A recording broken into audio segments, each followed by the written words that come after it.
Hello, welcome to Libra Philippines. So, ito yung reading natin for Libra, Sun, Moon, Rising, Venus, Jupiter, Libra. Take only what resonates. By the way, kung hindi ka ba nakaka-subscribe sa ating channel, hit the subscribe button, notification bell. Ma-appreciate ko kung ikaw ay magla-like, magko-comment sa baba, kahit heart-heart lang. Ayan, malaking bagay yun sa akin, Libra. And by the way, ito yung details kung paano ka makaka-follow sa amin, yan, sa aming Facebook page, kung paano makakapagpa-reading, Facebook page, sa TikTok Shop, diyan ka pwedeng mag-avail mga products na available sa amin. Email namin virgophilippines@gmail.com. And please do support my band, guys. Ako po yung vocalist ng bandang Sibol. And if you want na i-follow din kami sa aming Facebook page, TikTok, bandang Sibol na lang yung i-search mo. Pero yung name ng pinaka-Facebook page is Sibol. And then yung tugtugan namin, ipopost yan dito sa aming, of course, sa page at saka sa aming YouTube channel, Madam PTV. And, meron akong promo ngayon, or raffle pala. Kung gusto mong manalo ng raffle reading, no? Astrological reading to, ang kasama dito is transit or yung pwesto ng planeta ngayon, anong effect sa'yo nito, love reading, career reading, and of course may mga tarot advice yan. And mga almost 5K ang halaga niyan kung ano siya, i-avail siya dun sa aming Facebook page. And kung para makasali ka dito, like and follow Sibol page in Facebook. Ayan nga, search mo bandang Sibol. Like at comment ka doon sa aming pinaka-featured video. Yan, yung ang nakalagay sa caption is Buntong Hininga by Sibol, which is yun yung pinaka song na nirelease namin ngayon. Ayan, so kung gusto mo marinig kumanta, dyan mo na lang din mapapakinggan. And of course, doon nga sa aming Madam PTV channel. And i-comment mo lang yung favorite part of the lyrics mo. Anong maganda dun sa lyrics, ano yung nagustuhan mo dun. And then, hashtag Sibol sa Kalam. And of course, be sure naka-share yung video para makonsider ikaw or makasama ka dun sa raffle. And yeah, you will win itong free astrological reading, transit, love, career reading, and with tarot advice. And ito, date of raffle will be on July 20, 2025. Doon ko siya ipopost sa aking Facebook page, Madam P page. And doon na rin sa aming Facebook page ng band 8 o'clock PM ang Philippine time kung kailan siya maipopost kung sino yung naging winner. Okay, so hopefully ay maka-join ka, mabigyan kita ng advice para dun sa ibang gusto na rin magpa-reading and then out of budget, pwede mo yang i-try. Ayan. So, thank you very much, guys. I-support nyo naman ako, guys. Support OPM Music. Yung ilan dyan, wait lang, inaayos ko lang din tong card. Yung ilan dyan sa aming ipopost na kanta, katulad niyang Buntong Hininga, ako po ang nagsulat niyan mismo, no? Nagsulat nung kanta na yon, so hopefully ay makita mo.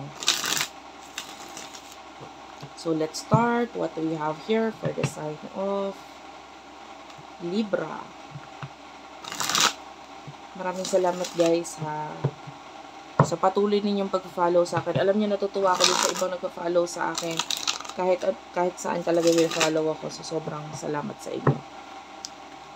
Let's start for the sign of Libra. Kunin natin mini energy mo, ha? Come together and financial support. Ay, gusto ko to, guys.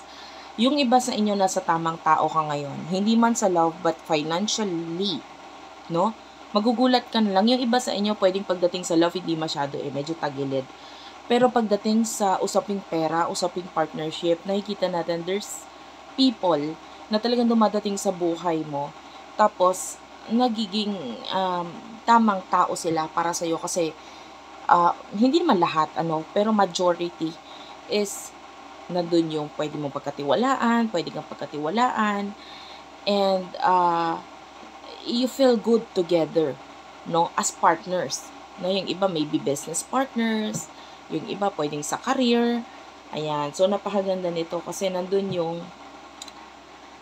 energy ng parang nasa mga taong magbibigay ng support sa'yo. Ang energy mo, no? Yung iba hindi man ganun kaswerte talaga sa love, pero pagdating sa support ng mga taong ito, ay napakaswerte mo. Okay? So, pagdating sa person, nakakonect mo, sino to? Crush and night life. Okay? So, this is the main energy. The person that you're dealing with is hindi siya okay ngayon. Nagkakaroon siya ng mga realization. And, alam mo, this card, I can see this cup right here. So, yung iba, pwedeng nare-realize niya yung emotions and love and feeling na nararamdaman niya para sa'yo. And natitrigger yon ngayon. And then, yan, may cup din dito sa nightlife. No? I can see this cup. And maybe hindi niya ito masyado napapansin dati, but now napapansin niya yun kasi alam niya naman, hindi siya masasaktan kung hindi kita gusto, kung hindi kita mahal. And then this past person is realizing all of that. And I feel like itong person na to is feeling sad, feeling alone, broken, at saka parang nahihiya siya sa sarili niya ngayon kasi wala naman siyang kayang ipagmalaki. In the past, feeling niya kailangan mo siya, or feeling niya ikaw yung may gustong-gusto sa kanya, ganto ganyan. But then, na-realize niya na hindi pala, baliktad pala ang sitwasyon. Ako pala talaga may kailangan sa'yo. Ako pala talaga may gusto sa'yo. And I really do love you. Yun yung energy niya ngayon. Nagkakaroon siya ng realizations. So, ayan, emotions mo for this person. Ascension is here. So, ang focus mo is development. Development sa sarili mo. Development sa spiritual na na bagay sa buhay mo. And then TikTok is here. So, I feel like, alam mo, I always see this as paglubog ng araw. But this time, yung energy niya is rising, pag-angat, or pag sunrise, alam mo yun,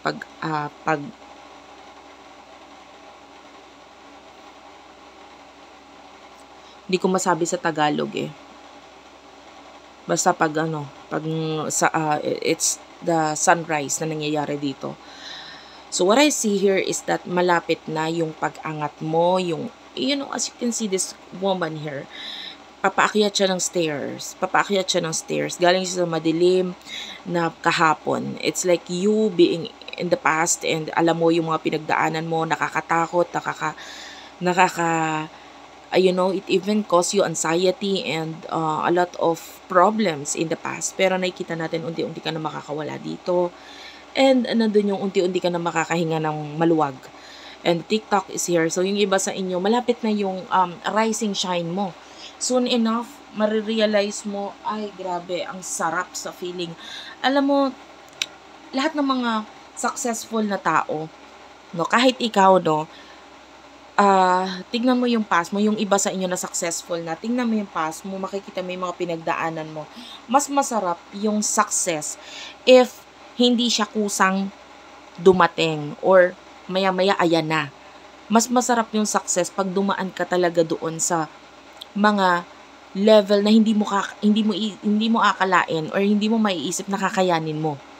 And ngayon nakikita natin, dumaan ka doon.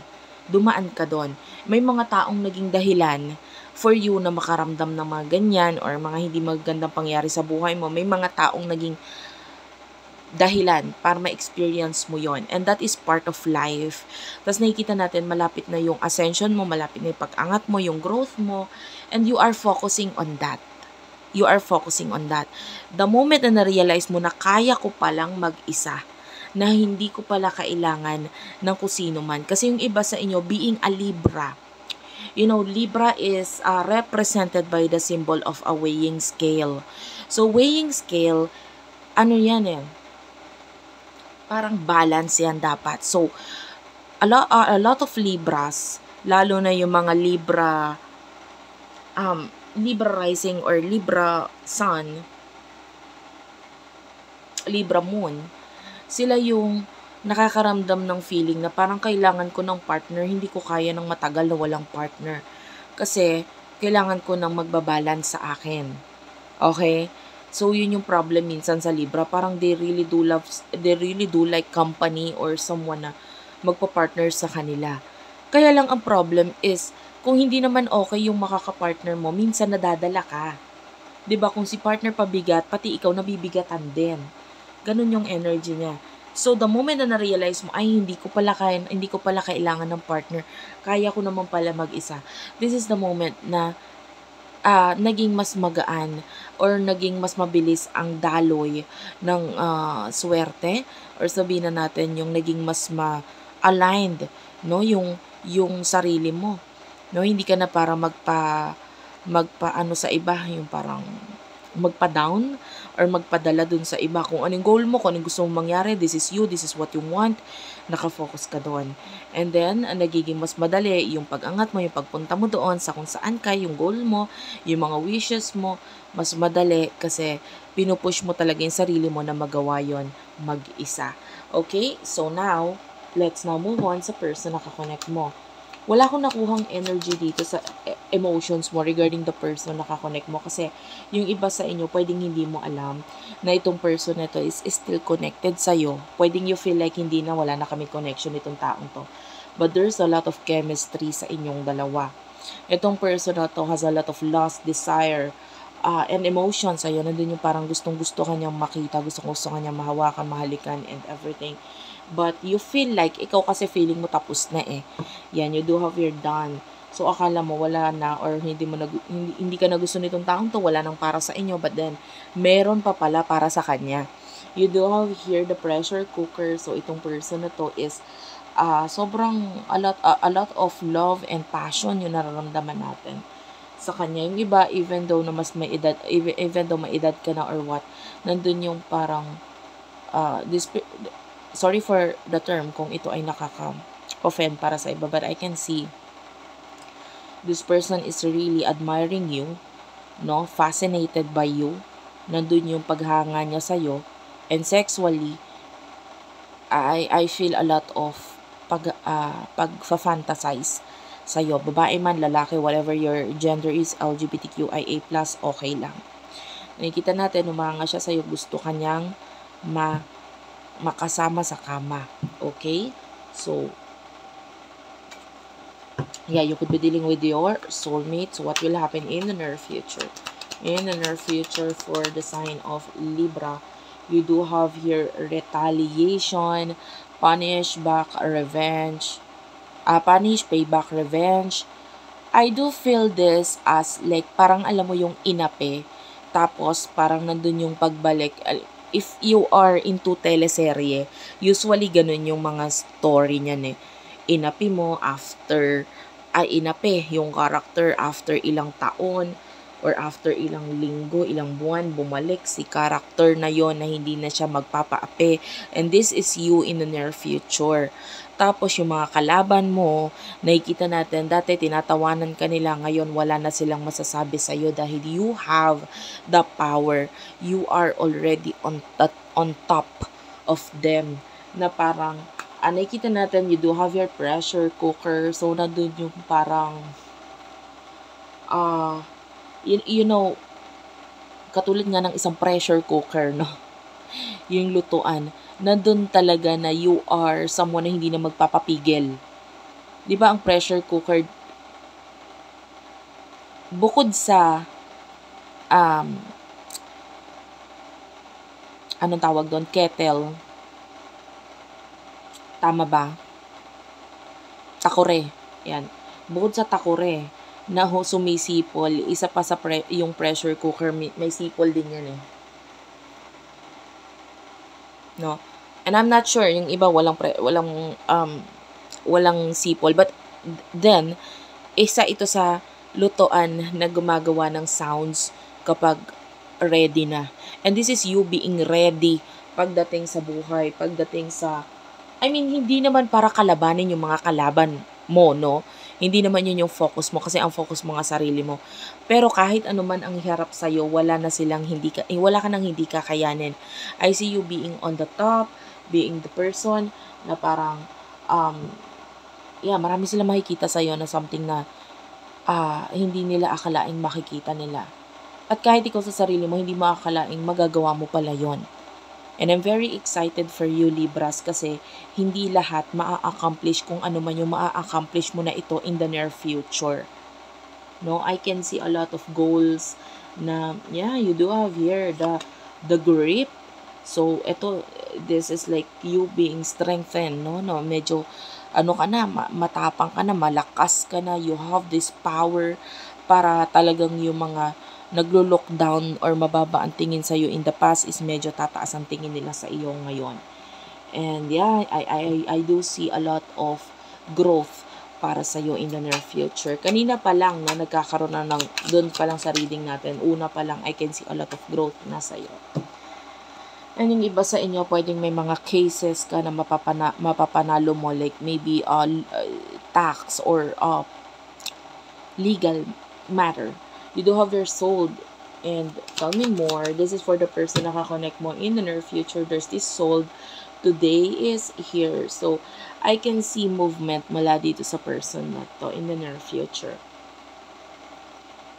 May paglipat, pag-alis, pag-travel, nakikita natin. And possible a lot of you is pwedeng makita mo siya ng personal or biglang magparamdam sa'yo tong person na to kasi parang hindi niya kakayanan yung connection or biglang gumawa siya ng way para makakonect sa'yo. And I can see a lot of like changes pagdating sa connection ninyo. Hindi mo to mapipigilan. I mean, hindi ikaw, siya. Hindi niya to mapipigilan ang kumonek sa'yo. Either kasi may kailangan siya, may sasabihin siya, or out of nowhere, bigla na lang siya magpaparamdam, magpapakita sa'yo. Okay? Magugulat ka na lang. And by that time, I feel like there's this part of you thinking na okay lang kung babalik siya, kung iisipin niyang bumalik or whatsoever. Nandun pa rin yung openness mo, pero hindi para to beg. No, yung iba in the past, pwedeng may begging na nangyari, nagmakaawa ka or what, to get some kind of support mula dito sa taong to, especially if this is an ex-wife, ex-husband, or support sa business or whatsoever. Pwedeng nang hingi ka niyan. Pero ngayon, hindi ka para humingi kasi parang na-realize mo, kaya ko naman mag-isa kahit wala ka. So, why would I need you? Parang ganun. Pero hindi, para sa'yo, kasi masyado kang mabait. Kung babalik siya, sige, open ka lang naman para sa kanya. Well, I don't see any more answers mula sa kung ano yung susunod. Siya ba ay babalik ba talaga or what? But I will end the reading here. Again, if you want to book a personal reading, doon na lang sa aming Facebook page or doon sa aming email. Pero I prefer doon sa aming Facebook page para mas mabilis yung response ng aking mga admin sa'yo. And of course, please do support my band, guys. Sana marinig mo kung kumanta. Talagang ito, pinaguhugutan ko talaga ng mga lyrics na ginagawa ko, ng kanta na ginagawa ko. At ng pagkanta ko is para din sa inyo, guys. I want to feel you. Parang ganon. Gusto ko kayong mas maramdaman at mas mararamdaman ko kayo through the use of music. You know. Kasi ang sarap ng musika sa totoo lang. Yung music is pwede mong kasama pag malungkot ka, pag masaya ka, may music. And yun, diyan ko ipaparating yung aking pagsama sa inyo. No? Pag ikaw ay kailangan mo ng makakasama, pag ikaw ay nalulungkot, yan, pwedeng mahipo ko ang puso mo through the use of music. So, sana ay makita mo ko, ma-follow mo ko dyan. I love you all, guys. Thank you for watching and bye-bye.